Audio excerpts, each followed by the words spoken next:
Yo, what is going on, homies? It's your boy Stumped back for another OPTC video, and Treasure Map Reiju has just gone live on the global side of OPTC. So, of course, we're hopping in. So, as you can see, we are still in the new world, and we're going to test out the teams that I showcased in my Treasure Map prep video for you guys. So, Treasure Map Reiju obviously is just built around the quick meta. As you can see there, the four main bosses are pretty much like the newest units that have come out, and majority of them are quick units. So we're going to make our way around the map.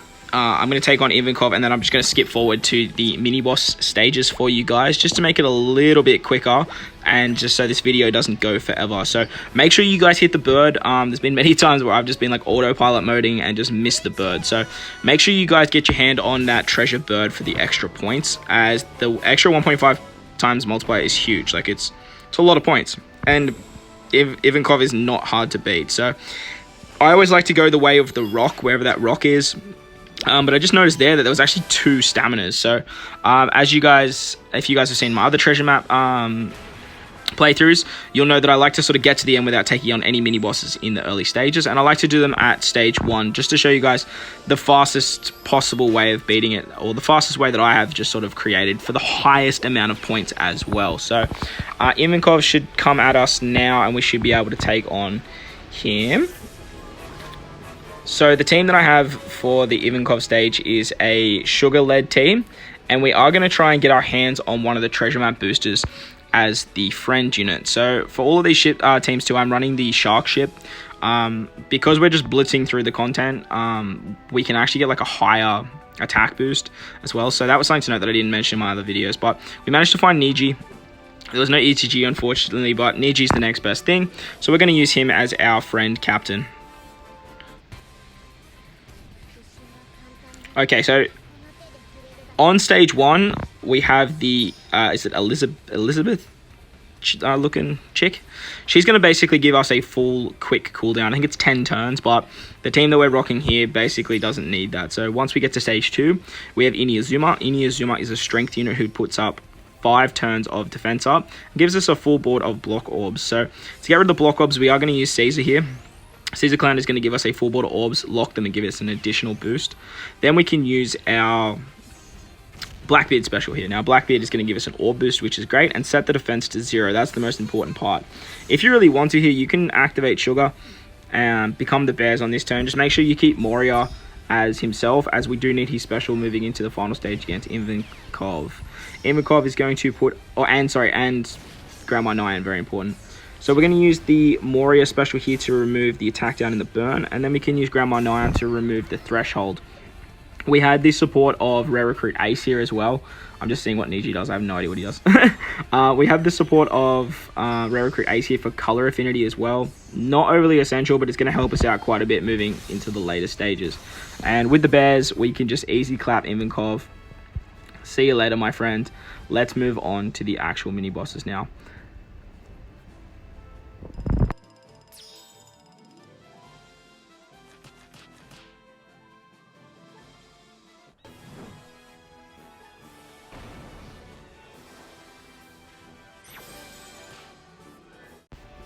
On to mini boss number 1, we have Caesar. Now for Caesar, I have a Sober Mask team, as the leader, and then we're bringing a friend Reiju. So the treasure map Reiju is actually really good. She's a booster for quick and int units as a captain.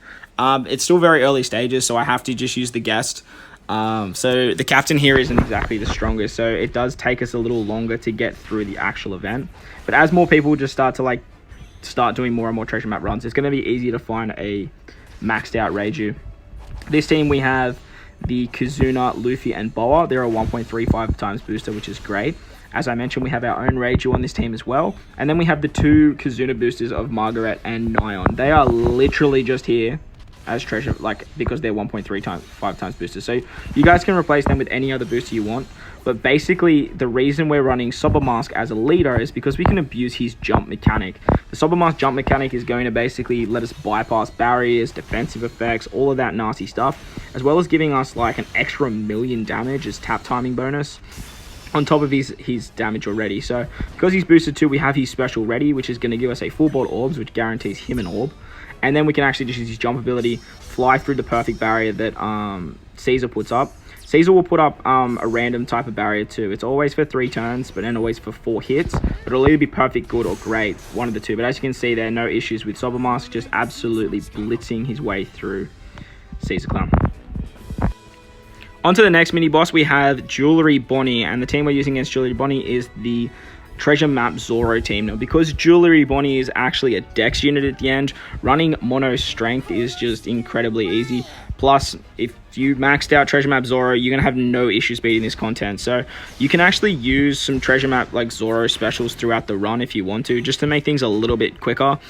I wasn't sure if his actual special bypass barriers and defensive effects, as it doesn't actually state it. It might state it, I might have just missed it, but it doesn't actually state it in his special description. So like you can use one of his specials on turn 4. Normally turn 4 there's like a bunch of like 5 mob units, so you can use his special as he has double special activation. I think we only needed his special twice on this run, but we also have X-Drake as well on this team. He's going to provide a sort of wave clear mechanic as well.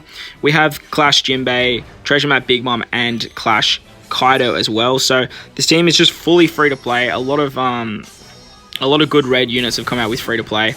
And as you can see here, we just use 2 Zoro specials and just absolutely clean up Bonnie. So you can actually use his special twice moving through the actual mini boss stages. On to the next mini boss now, we actually come up against Kuma. So Kuma is a strength unit, which means that we are going to be running a mono quick team. Now, the team that I am using is led by Quickbeard or Deadbeard.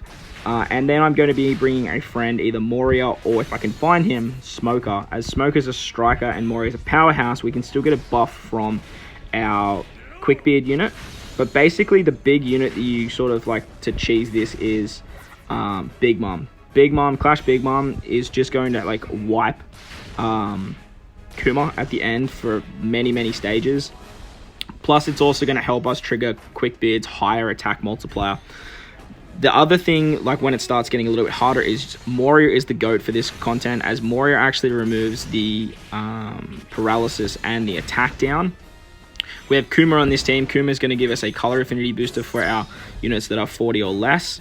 But basically, as you guys see here, we get the paralysis, we get the attack down. So we can use Moria and we can use Kuma to sort of clear those. But we're just going to use Big Mom for now. Big Mom is just going to like wipe the stage. On to the final mini boss now, we come up against Moria. Now, Moria is a quick unit, which means we're going to be running a mono dex team. Now, I'm using Kid as my leader and using Rayleigh as a support, but I'm actually going to, as a sub, but I'm going to be using a friend Rayleigh, as Rayleigh's a higher point booster. Now, if it starts getting a little bit too hard finding Rayleigh friends, I might just flick them around in the early stages. But Kid's super typing just helps us blitz through stage 4. It's also a way of giving us orbs at the end as we get all of our orbs turned to empty. Now, if you bring away, like, you can bring Big Mom with Rayleigh on this particular team, or on this particular boss, to give you a full board of orbs, as Rayleigh, if you drop below 50%, will change empty orbs into matching. So he's really, really good for this stage, but I do know a lot of people are using him for the last stages. He's a 1.35 booster, and he's been out for a little while. But on stage 4, as you see there, we're just going to use the Kid special. Other units we have on this team, we literally just have Luffy on this team to activate the super typing. We have King, as he's going to remove the Despair here. And then we have Treasure Map Shanks. Now, Treasure Map Shanks is the way that I'm giving myself orbs, as I'm using the super type on stage 4. So literally in the early stages, I don't need many dex orbs. Any dex orbs will work, and then Kid can just blast his way through Kuma. Very, very strong. So if you want to blitz this very, very early, bring a friend Kid. He's going to help you out a lot. And on to the final fight now, up against Reiju. Now, Reiju is a strength unit as well, and has Sanji on stage 4, who's also strength. So, you guessed it, we're going to be bringing Mono Quick, and we're bringing Sugar as our leader, as she's a 1.5 times booster. And as you saw there, I managed to find another Niji, which is great.